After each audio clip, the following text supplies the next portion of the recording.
नमस्कार टी9 मराठीमध्ये आपल्या सगळ्यांचं स्वागत। मी निखिला। महत्त्वाच्या बातमीने बुलेटिनची सुरुवात आणि बातमी आहे ती डोंबिवलीमधल्या आगीची। डोंबिवली एमआयडीसीच्या फेज 2 मध्ये 3 मोठे स्फोट झाले। बॉयलरमध्ये 3 मोठे स्फोट झाले। केमिकल कंपनी असल्यामुळे आग झपाट्याने पसरली।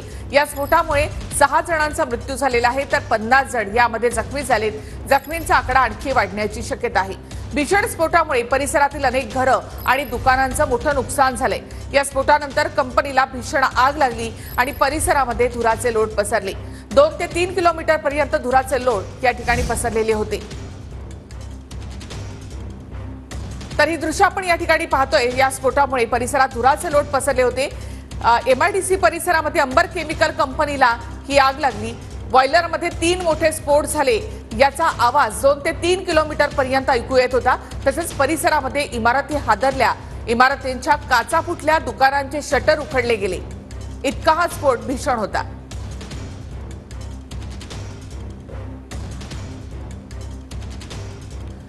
तर डोंबिवली एमआयडीसी मध्ये हे भीषण स्फोट झाले। डोंबिवली एमआयडीसी मधील फेज 2 मध्ये असलेल्या केमिकल कंपनीमध्ये बॉयलरमध्ये हे स्फोट झाले। डोंबिवली एमआयडीसी मधील स्फोटामध्ये 6 जणांचा मृत्यू झालेला आहे।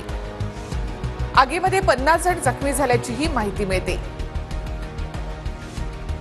कंपनीच्या बॉयलरमध्ये दुपारी 2 वाजेच्या सुमारास स्फोट झाल्याची माहिती आहे।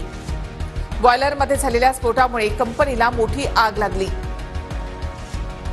स्फोटाच्या आवाजामुळे परिसरातील इमारतींच्या काचा फुटल्या। कंपनीमधील आगीमुळे परिसरामध्ये धुराचे लोट पसरले।